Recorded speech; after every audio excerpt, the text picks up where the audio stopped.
¿Se puede ver? Sí, doctor. Sí, doctor. Muy bien.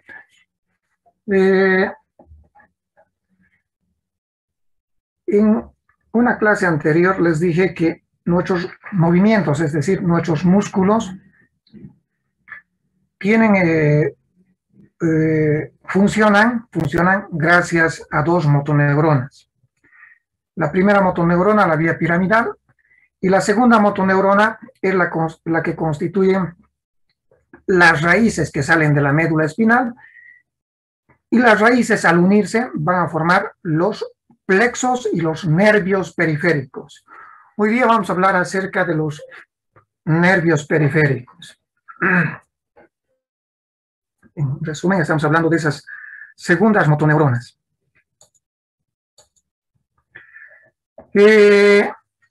Vamos a hablar de las lesiones periféricas más, de las lesiones de los nervios periféricos más frecuentes. Ustedes saben que el plexo braquial está formado por la unión de C5, C6, C7, C8 y D1. ¿Ya? C5, C6, C7, C8 y D1. De estas raíces jóvenes del plexo braquial van a nacer los cordones primarios, los cordones secundarios, y finalmente de estos cordones secundarios van a nacer los tres nervios terminales del plexo braquial, que son el nervio cubital, el nervio mediano y el nervio radial. Son los tres nervios terminales del plexo braquial, los más importantes. Empezaremos hablando de las lesiones de las raíces. Las raíces del plexo braquial pueden romperse. Es así que algunas veces se pueden romper la raíz, como están viendo, la raíz C5 y como están viendo la raíz C6. ¿En qué circunstancias se pueden romper, elongar o romper estas raíces C5, C6?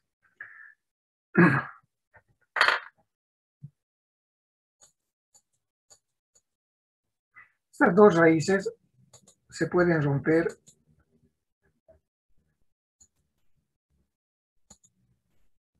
cuando existe una flexión lateral excesiva del cuello.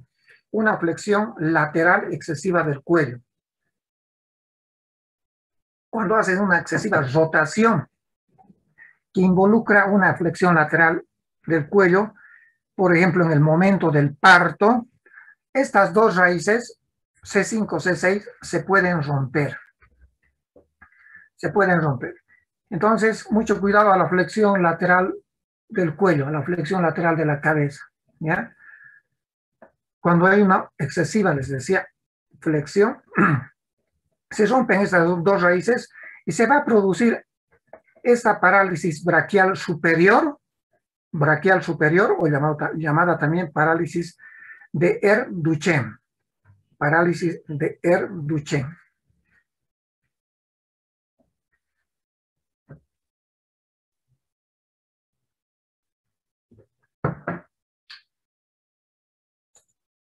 ¿Y en qué consiste esta parálisis? ¿De qué manera qué se va a afectar? Las raíces C5, C6 jóvenes principalmente inervan los músculos del hombro y del brazo. Del hombro y del brazo. ¿Ya? Entonces, como se ven afectados mucho, sobre todo el músculo deltoides, el bíceps, entonces, entre otras manifestaciones, ¿qué no pueden hacer estos pacientes? No pueden levantar el brazo. Ustedes saben que levantar el brazo involucra a las raíces, o mejor dicho, al músculo deltoides, al músculo supra e infraespinoso, pero principalmente al deltoides. Y si se rompen las raíces C5 y también C6, ¿qué va a pasar? Que se va a afectar estos músculos que elevan el brazo. Entonces, en un niño, ¿cómo nos vamos a dar cuenta? Miren, el pediatra, ¿cómo se da cuenta?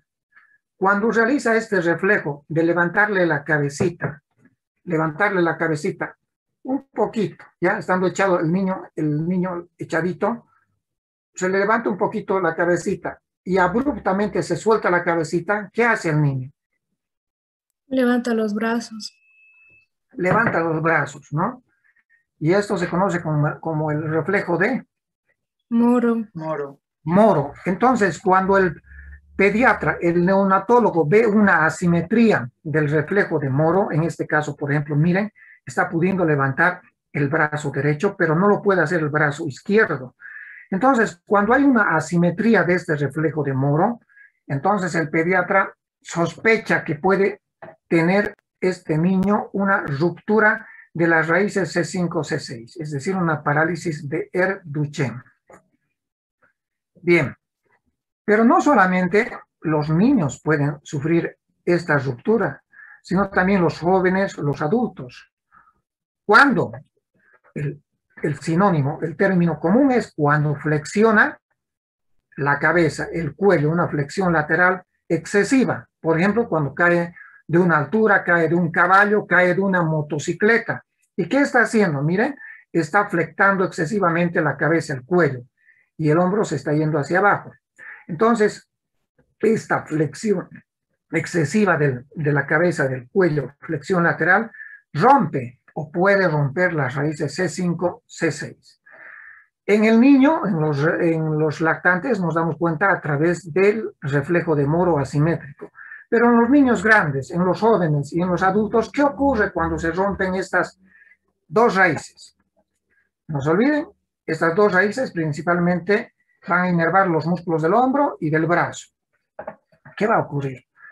Entonces, en los jóvenes, en los adultos, el pacientito no puede levantar el hombro, tampoco el brazo, pero la mayoría de los músculos del antebrazo y mano, otra vez, la mayoría de los músculos del antebrazo y los músculos de la mano están preservados, conservados, están normales. Entonces, el paciente puede mover el antebrazo, puede mover la mano, pero no así el hombro, no así el brazo. Por lo tanto, tiene pegado su brazo a su tronco. Está pegado el brazo al tórax. Y adopta una postura característica. Miren, está pegado todo su miembro superior al tronco, al tórax, pero puede mover, les decía, el antebrazo y la mano. Adopta una postura característica, que es la que están viendo, y es la postura en pedir una propina. Posición en pedir una propina, la posición de los botones.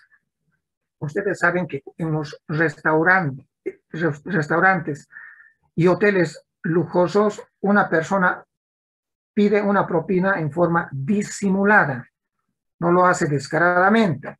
Entonces, esta forma de pedir una propina elegante es así. Pega el brazo hacia el tronco y abre la mano hacia atrás, en el intento de sugerir una propina. Posición de botones o de pedir una propina. A través de esta postura nos damos cuenta que un paciente entonces tiene una lesión de las raíces C5, C6. Bien, ya hemos hablado de la parálisis braquial de las raíces superiores, por eso se llama de Duchenne. Ahora, las raíces inferiores del plexo braquial también se pueden romper. ¿Cuándo se rompen estas raíces? O mejor dicho, ¿qué raíces? C8 y D1. Cuando se rompen estas raíces C8, D1, C8, D1, entonces se va a presentar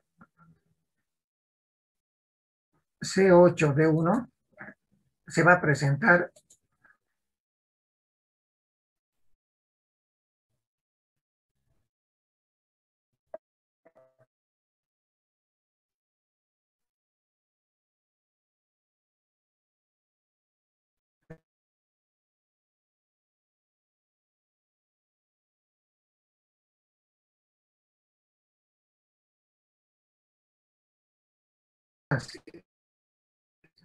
Cuando estiran